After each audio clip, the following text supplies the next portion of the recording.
三国时期的东吴大地，一支几千人的军队，不远数百公里到达岭南番禺。他们夜以继日地在这里搜寻，为的是一座数量惊人的帝王宝藏。这个宝藏的主人曾是雄霸岭南的郡主，他有着传奇的一生，见证了汉王朝几代帝王的更迭。他活了100多岁，长寿的秘方至今都是个谜。传说在他死后的坟墓里埋藏了很多极尽奢华的陈设和珍奇异宝。2000多年来，一直有人在寻找他的宝藏，但始终没有人找到。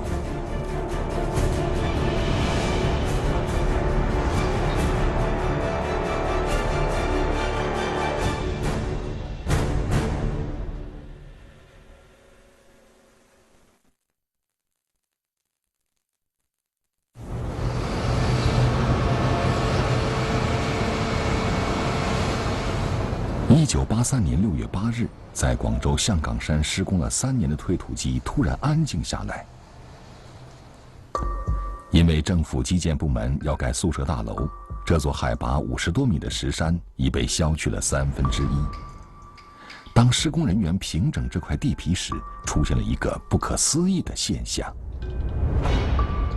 一位工人的锄头挖到了一块硬物，当他低头看去，铁锄下竟是巨大而又整齐的大石板，石板向周围延伸，一块块连成一片。工人们沿着石缝往下挖，下面漆黑一片，似乎下面是一座巨型的地下建筑。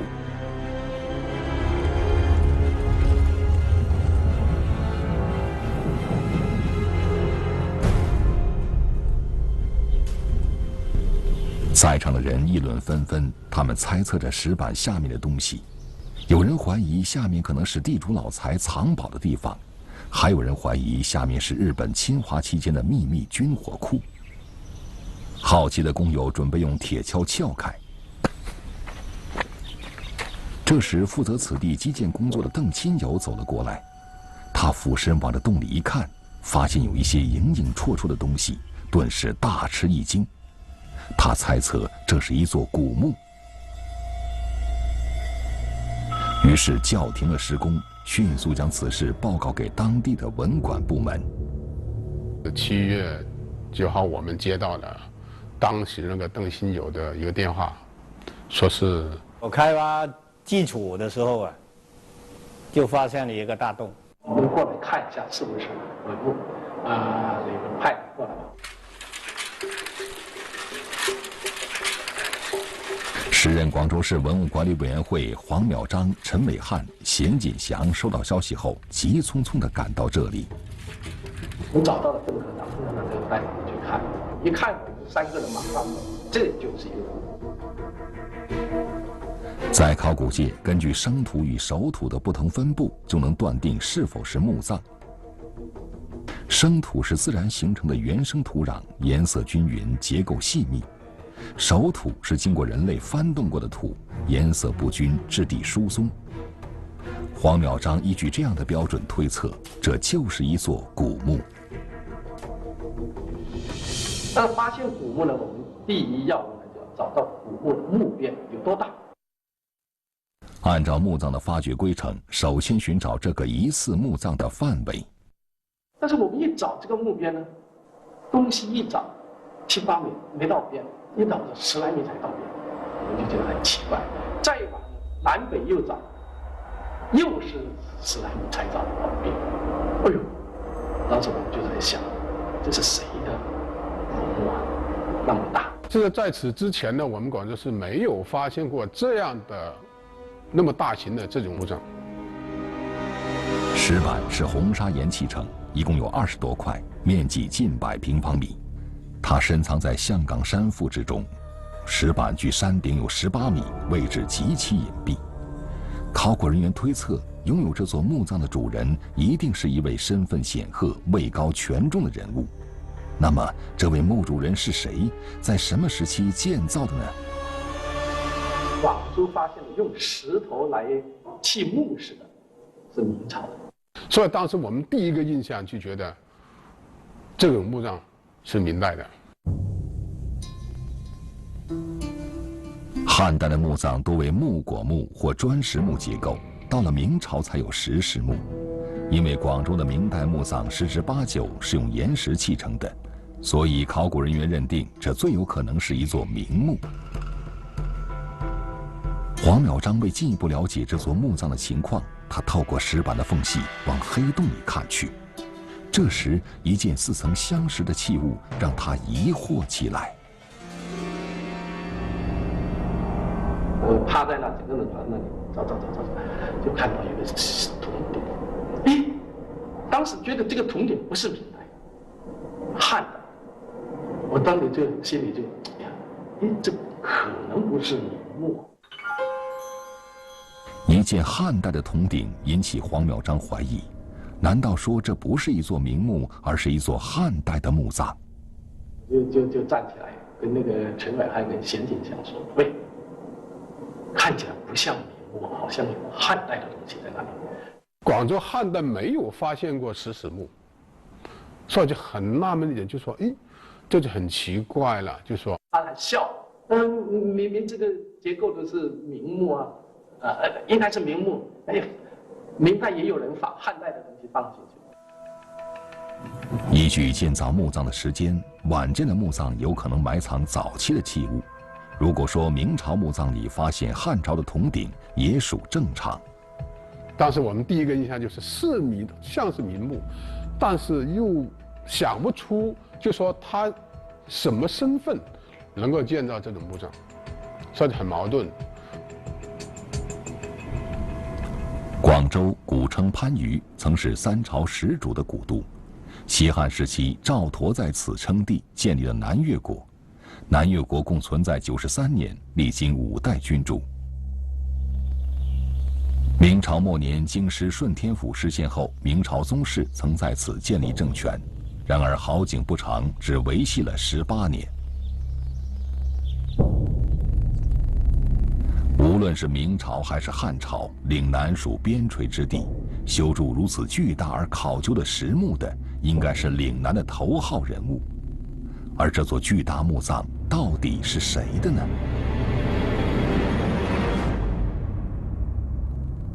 如此重大的发现让3位考古队员不敢轻举妄动。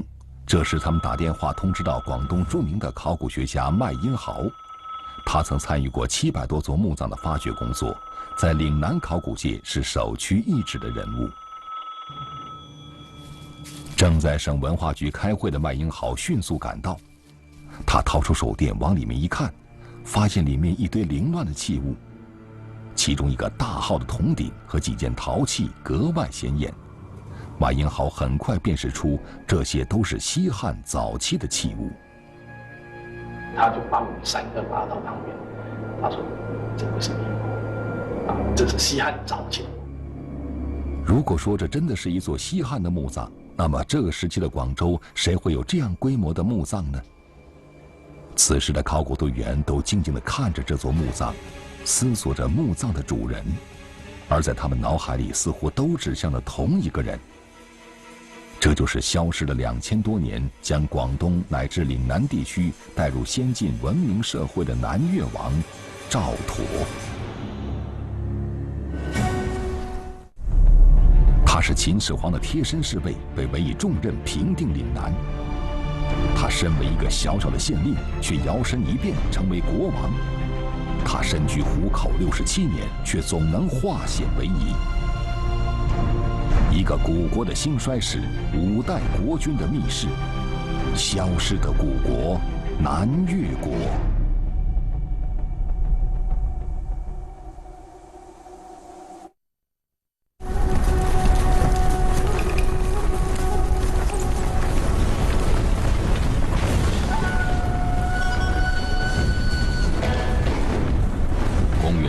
221年，秦始皇统一6国，建立了中国历史上第一个中央集权制的国家。当时的秦帝国版图上，只有被匈奴占据的北方和被称为蛮夷之地的岭南尚未征服。北胡南越的存在，给一心统一中国的秦始皇带来极大威胁。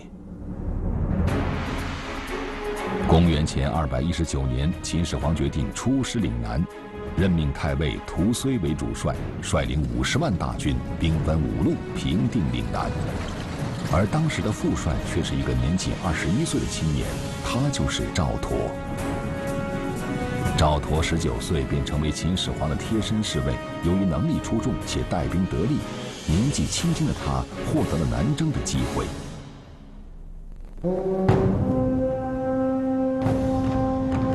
远征岭南，秦军最大的敌人便是当地土著。最初的时候，在装备精良的秦军面前，岭南土著节节败退，兵临瓦解。然而，就在这样的大好形势下，秦军将领屠睢推行秦王朝的暴政，对越人采取歧视和高压的政策。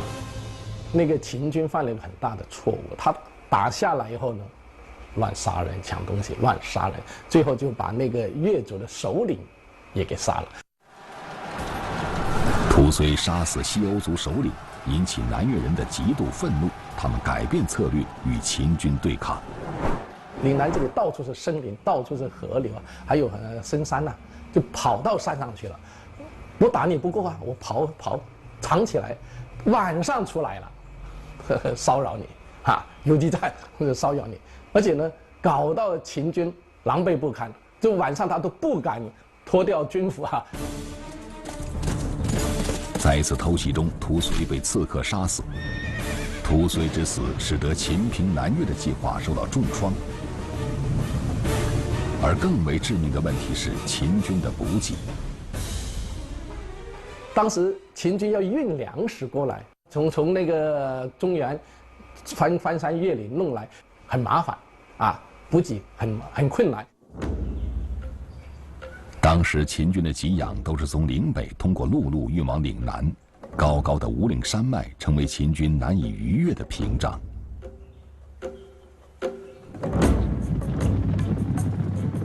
在久攻不克、手无后援的困境下，秦军不得已重新调整作战计划，选择秦魏任嚣代替被越人所杀的屠睢出任主帅，并在广西开拓灵渠，沟通了长江与珠江的水系，保障了秦军的后勤供给。而此时的赵佗仍为副帅，却在随后的战争中起到决定性的作用。以前秦国屠睢为帅时，因为采取了歧视越人的政策，招致杀身之祸，最终未能完成统一南越的任务。第二次来，他已经有第一次有经验了，这个他吸取了前任的那个冒进的那个教训了，就步步为营。他打下一个地方呢，秦军就派人守着，建立秦关，也采取一些那个对当地的越民安抚的措施，不是说要斩尽杀绝或者抢你的东西啊等等。在赵佗的建议下，任嚣公开宣称大军尊重越人的习俗，只要肯归顺，一切都可以照旧。任嚣和赵佗兵不血刃地取得一个又一个的胜利，许许多多的越族部落纷纷前来归顺，最终将岭南纳入到秦帝国的版图当中。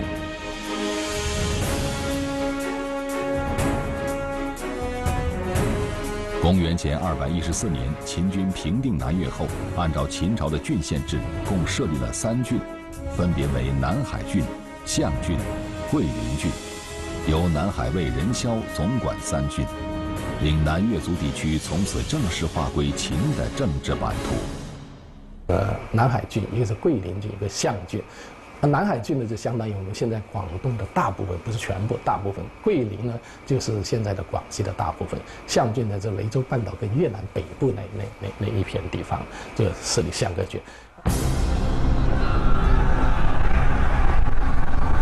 公元前209年，秦2世的暴政催发了陈胜、吴广为首的农民起义，6国后裔们也乘机起兵造反，秦都咸阳引来重重围困。陈胜吴广这么一个挖田的一个农民，都说了叫王侯将相宁有种。我想这个天下很可怕了，已经最底层人都有这么雄心这个壮志，而且最底层人连死都不怕，这个帝国的叫灭亡是一个必然的。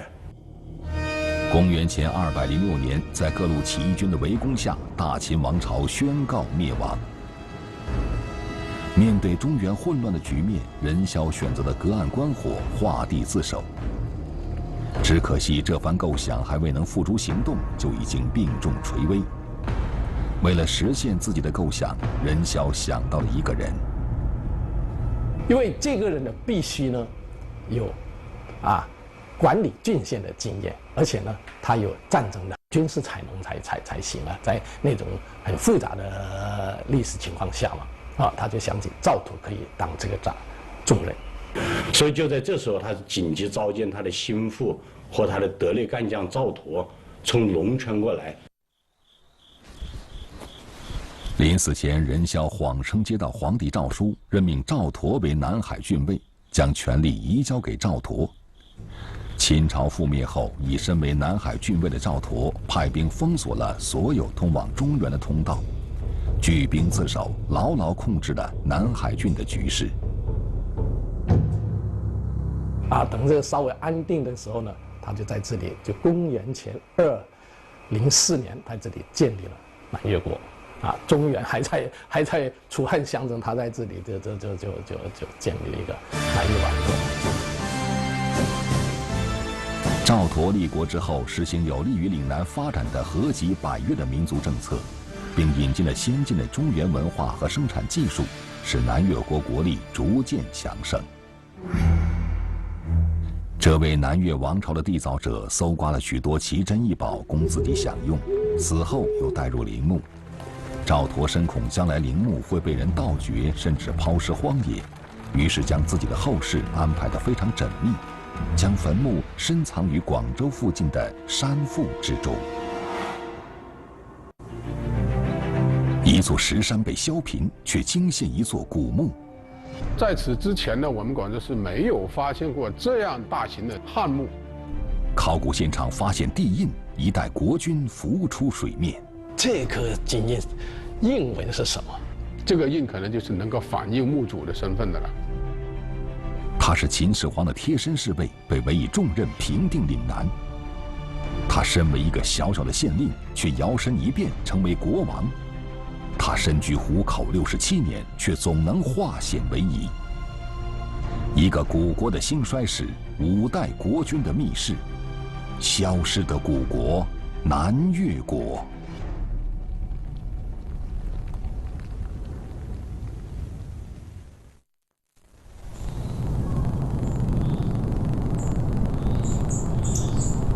20世纪50年代，根据当时的形势需要，广州市成立了文物管理委员会，下设考古组。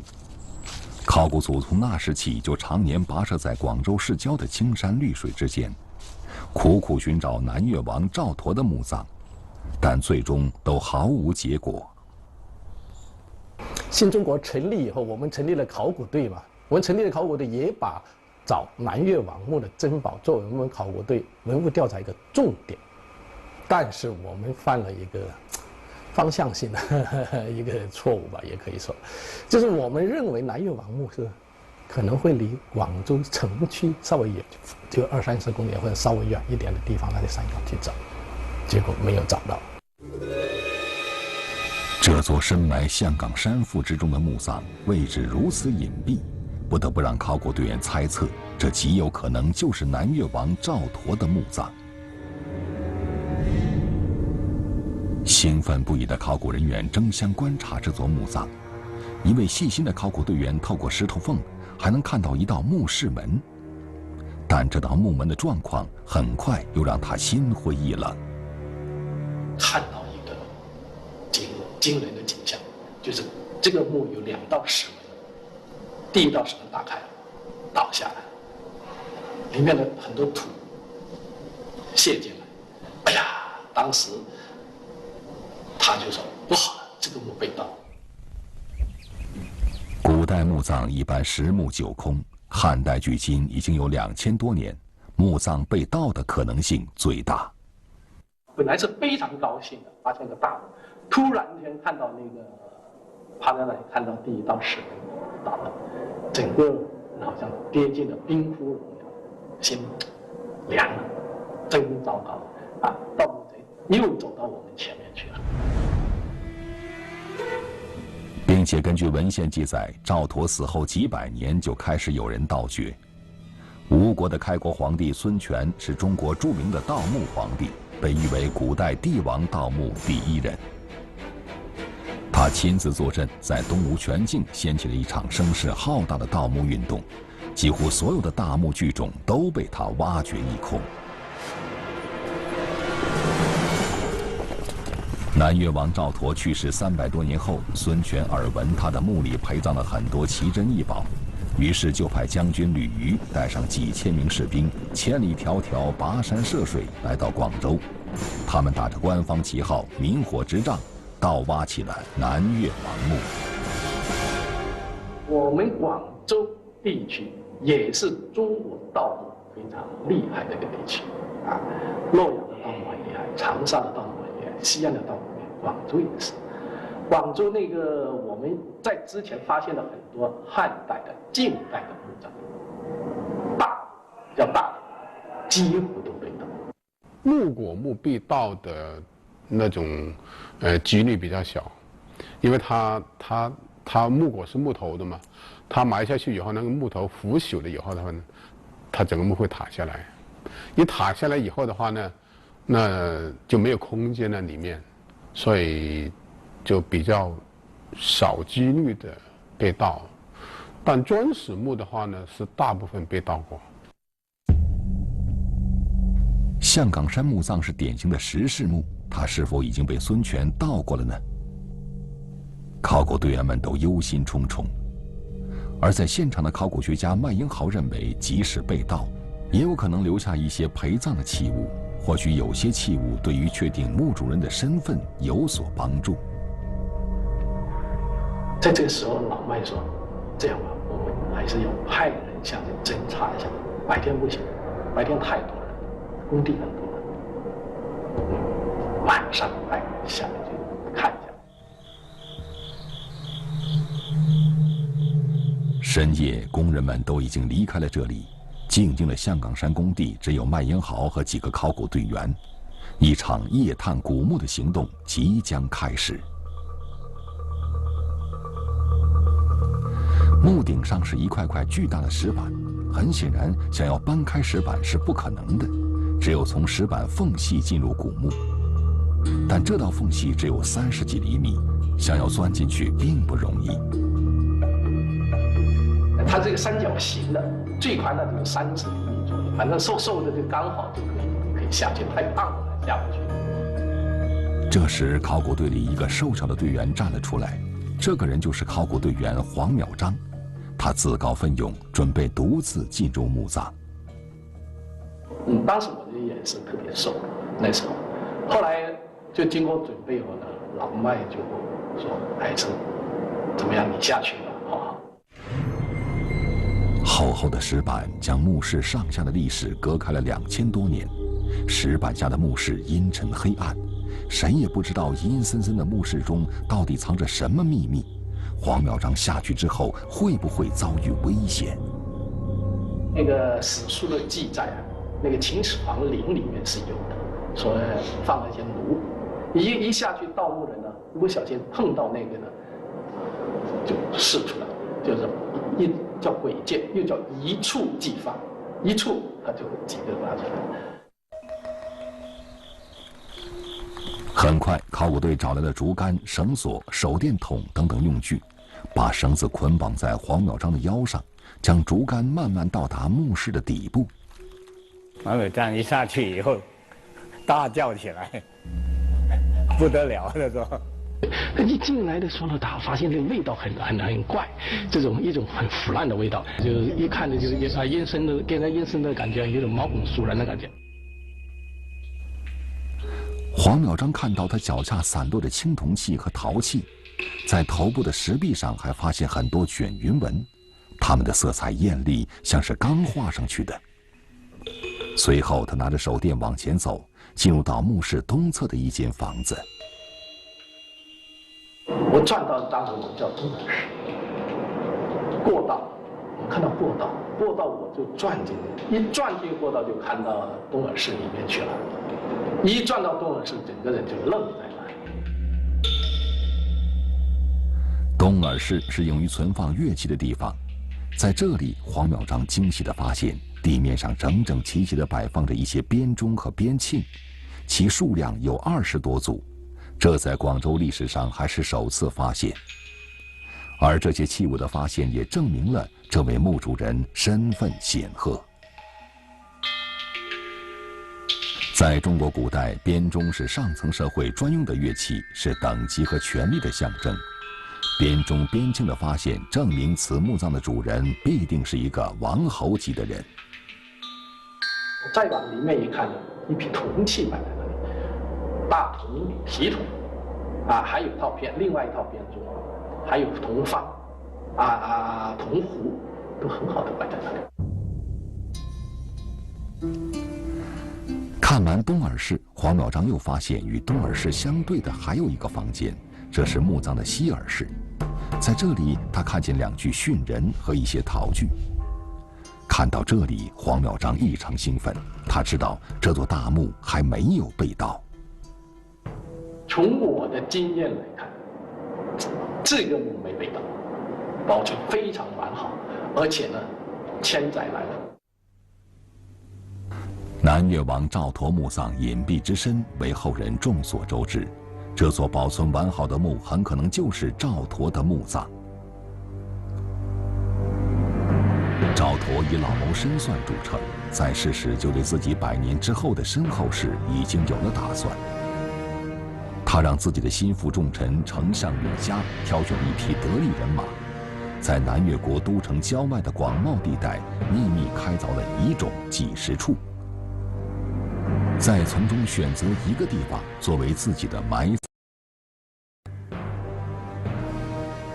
史书记载，他死的时候，南越王赵佗死的时候，整个番禺城4个城门都说出葬了。就是连续几天，就是出殡。实际上，装着赵佗遗体的那个棺材，哪天出去了，哪个城门处，当时就没有人知道。赵佗陵墓的反盗手段极具迷惑性，也相当成功，成功地迷惑了历朝盗墓贼，甚至把盗墓皇帝孙权也带入了迷宫，最终也未找到。南越王确实是做得非常隐蔽，他早就打好了跟后世抢夺珍宝的战了，所以找不到，但反而呢就给岭南造了一个很大的历史的迷雾。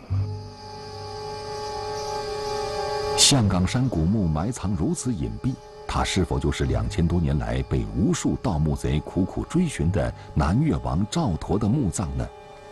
没有实物的证据，墓主人的身份也只能是推测。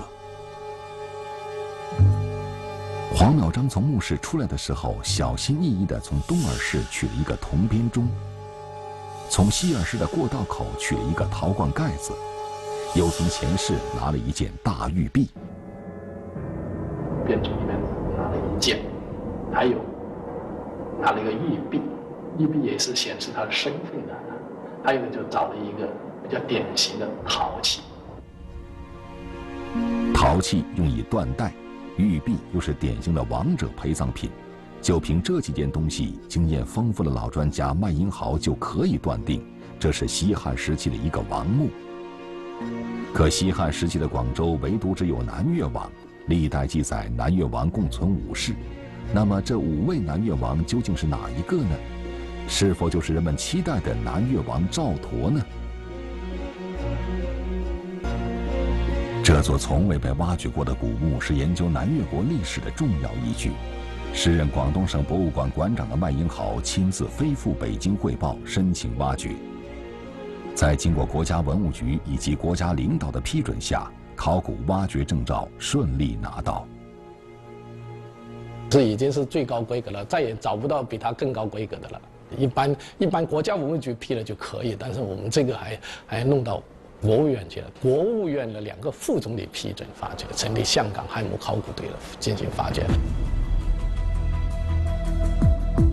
1983年8月25日，经国家文物局批准，由广州市文管会、广东省博物馆、中国社会科学院考古研究所等3方组成的考古队纷纷涌到象岗山工地。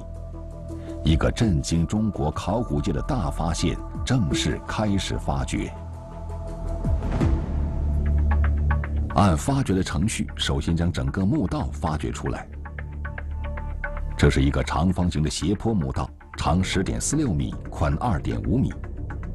当考古人员清理墓道时，却发现里面填埋了大小不等的大石块。墓主人为了防盗，填了很多的大石头，那石头是不规则，这是乱填的，呢这一块那一块，而且呢不规则，所以你要盗墓从墓道里是很难盗的。你把这块石头挖完了，那块大石又挡住你，那块它不规则，它是乱放的。由于它填了太多的大些石头，重量太深了，这些石头防盗的石头把第1道石门给逼开了，太重了。由此，考古人员终于明白，当时那道墓门为何会倒在地上，是因为石门被墓道的石头积压而将墓门压塌，并不是盗墓贼破坏所致。考古人员将石头清理完，发现在距离墓室门口4米左右的地方，开始转为平底的树坑。就在这个树坑中，考古人员发现了棺椁及2个殉葬人的灰痕。这种于墓室之外就藏棺椁殉人的汉墓，在广州乃至岭南属首次发现。椁内下层排列的17件大陶瓮，其中3个让考古人员异常兴奋。陶瓮上面有个印文在那里，叫长乐公器。这说明什么呢？汉代有长乐宫，我们这南越国也有长乐宫。长乐宫是汉高祖刘邦在长安所建的第1个宫殿，汉初刘邦在此接见群臣和诸侯。赵佗自立为南越武王之后，仿照刘邦在长安所建的长乐宫和未央宫，营造了自己的宫属。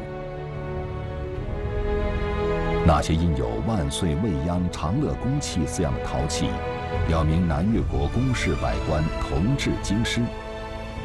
也就是说，南越国的一切都仿效汉朝的政治体制。象岗古墓长乐宫器戳印的出土，无疑向发掘人员昭示，墓室的主人很可能就是一度建号南越武帝的赵佗，或其家族中的某一位王。但究竟属于哪一代王，一时还无法做出结论。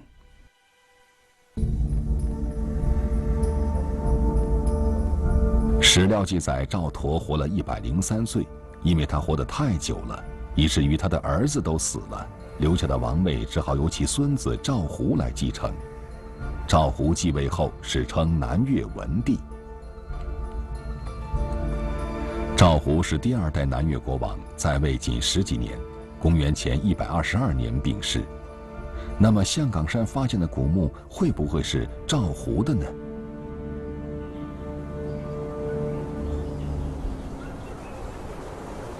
广州市文物管理委员会的麦英豪曾著文讲述，1916年5月，广东台山人黄奎石在广州市东山归港买下一块地建住宅，在挖地基时不经意地发现了一座大型西汉木椁墓。此墓中出土了铜器、陶器和玉器等许多随葬品，木椁板上刻有府1、府2、府5、府10、府念等文字。从出土的陶器、铜器等上刻有的文字看，可以断定为西汉初年墓，正是南越王国存在的时间。此事立即轰动了广州乃至当时的整个中国学术界，许多研究者认为，这就是当年孙权派吕虞将军来广州寻而未获的南越国第2代国王赵胡的墓葬。著名学者王国维当时也参与了考证，但因为没有出土证明墓主身份的物证，猜测一直无法得到证实。公元前122年，病重的南越国第2代王赵胡自知将不久于人世，遂赶紧派人到长安传信给汉武帝当宿卫的儿子赵婴齐。赵婴齐于是向汉武帝请假，回到南越国。同年，赵胡病死，赵婴齐继王位。第3代南越王赵婴齐是个暴君，恣意杀人，不讲仁政，只当了10来年君王就病死了。那么，象岗山发现古墓的主人会是赵婴齐吗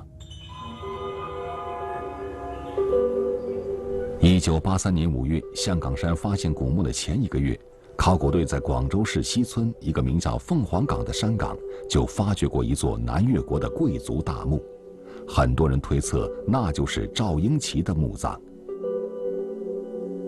而那座巨大的古墓已被严重盗扰，墓室也被洗劫一空。细心的考古人员却在墓室中部发现了一个盗洞，盗洞中竟发现了20余件精美玉器，有璧、黄、五人、龙形配饰、虎形配饰、剑阁等。这批玉器制作极为细腻考究，应是南越国王室工匠之杰作。后来有专家考证，西村凤凰岗木果墓很可能就是当年孙权派人来广州盗挖的第3代南越王赵婴齐的陵墓。南越国第3代领导人南越明王赵婴齐，也就是赵佗的曾孙，在长安当宿卫时娶了一个姓鸠的美女，生了一个儿子叫赵兴。后来赵婴齐去世，赵兴继位，成为南越国第4代领导人。赵兴虽成为一国之君，但他却胆小怕事，所有事务基本由其母鸠氏决定。公元前113年，鸠氏与汉朝使者安国少季私通，谋划南越国归属大汉。而南越国的3朝元老丞相吕嘉得知此事后，极为愤慨。他号召全国为国除奸，率领人马冲进王宫，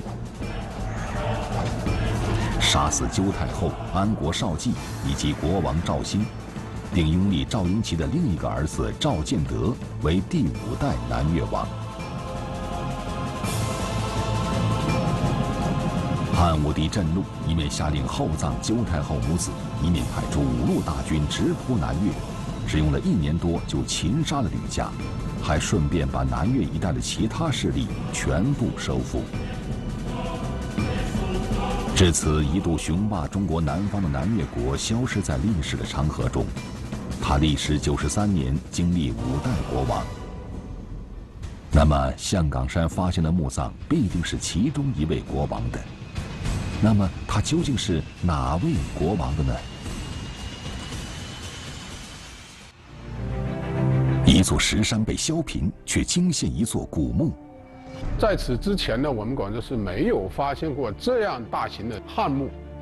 考古现场发现地印，一代国君浮出水面。这个经印印文是什么？这个印可能就是能够反映墓主的身份的了。他是秦始皇的贴身侍卫，被委以重任，平定岭南。他身为一个小小的县令，却摇身一变成为国王。他身居虎口67年，却总能化险为夷。一个古国的兴衰史，5代国君的秘事，消失的古国南越国。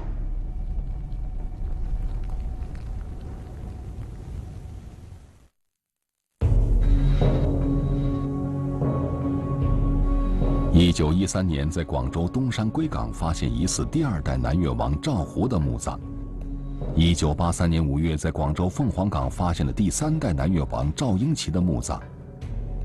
由于第4代和第5代南越王在位仅有1年，根本没有时间建造自己的墓葬，而第2代和第3代南越王有可能已被发现。那么这座墓葬的主人最有可能是南越王赵佗。要揭开墓主的神秘面纱，就需要在主棺室找到这位墓主人。但是当考古人员清理完了前室以及东西两边的耳室，要进入墓主人的主棺室时，却怎么也打不开那扇紧闭的石门。当时说看到那门的有个铜环生锈了，有些同志说：“那我们喷点去锈的药水吧，看看能不能动。”就喷了一天，那去锈的药水对那个铜环一点作用都没有，还是推不开。门的门斗啊，那个转足啊，是铁的，而且已经生锈了，它根本转不了了，那门是打不开了。考古人员很清楚，这是一座王侯级墓葬，里面一定存放了很多珍贵的文物，而这些文物就在石门后面。如果强行打掉石门，必然会破坏文物。一时间，考古队员不知道下一步该如何下手。就是我们后来发现，它的门槛底下是离的，没有铺砖，就在底下挖了一个孔。我是最小啊，我就躺着，这慢慢挪进去了。顺着挖开的地洞，考古人员进入到石门的背后。当他们想从门后打开这道石门时，却发现了一个奇特而巧妙的机关。为防止墓葬被盗，墓门精心设置的防盗机关，考古学家称之为顶门器。这是一个非常巧妙的设计。顶门器由5块石头做成，其中2块是固定的，中间3块是可以活动的。当门关闭时，石头翘起，将石门顶住，外面的人就再也进不来了。由于经历几千年侵蚀积压，即使解除石门的防盗机关，石门还是无法打开。这时有人建议从墓室的上面着手，将顶盖板揭开。它那个墓啊，是叠齿的，有些石头是叠出来的，叠出来很多石头就断了，时间太长了，断下来。而这样做会冒很大的风险，因为如果顶板碎裂，将砸坏里面的文物。基本上的顶盖石没有断，还可以坚持，啊，就说可以进去这样子，就说不接顶盖板可以进去。那这样的话呢，就下面就是个问题了，如何进去？广州的园林局有批打石工人很好，他们的技术很高明的，我们就把那些打石佬请来了，打石师傅，那个陈师傅带了几个人来看了，他说我们有办法把它打开。考古人员请来了广州市园林局施工队的师傅们，他们在保证墓门完好无损的前提下，打开了这扇通往主棺室的木门。石门打开之后，考古队员们如愿以偿地进入了墓主人沉睡了2000多年的地下寝宫。历经1000年的侵蚀，墓主人的棺椁已经腐朽，留下来的是一堆凌乱不堪的物质。黄妙章观察这些地面遗骸，发现了一件与众不同的玉片。玉片呈方形，长4厘米，宽3厘米。它质地圆润，并且在4个边角的位置都有圆孔。这些带孔的玉片有何作用呢？黄妙章俯身仔细观察，在地面上又发现了更多的玉片。看到这样的现象，黄妙章脑海中闪现了一件器物，这很有可能是金缕玉衣。散落的玉片，一看，从我们的考古经验来说呢，这肯定是墓主穿了玉衣的。我是没有见过，反正广州的考古队都没有见过玉衣了啊，没有发现过，这是岭南第一套。随葬玉衣是最高等级的葬礼，没有朝廷的许可，即使地位很高的官员也无法享用这个特权。据史料记载，汉代天子和诸侯死后都要穿上用玉片连缀而成的殓服，来说也是很宝贵的东西。它也不是说什么人都能那干嘛，只有帝王，一般只有帝王，他才能够拥有这种去做个寓意的这种资格。既然香港古墓的主人以玉衣殓葬，其尊贵的身份不言自明。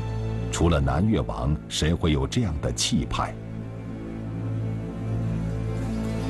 汉代的玉衣分为金缕、银缕和铜缕3种，分别用金银铜线连缀，用于区分主人不同的身份等级。但是玉片怎么分级别呢？看怎么玉片，因为它本身一个小片一个小片，想做成衣服得连呢。拿金丝连的是第1级，拿银丝连的是第2级，拿那个丝就是蚕丝连的，这是第3级。南越国虽然是一个地处偏远的地方王国，但它的礼制完全仿照中原的汉式。但是象岗山的古墓玉衣却是一个例外，它没用汉朝的玉衣中常用的金银线连缀，而是用丝缕制作玉衣。墓主人会是南越王赵佗吗？他为何会采用这样的丝缕玉衣下葬呢？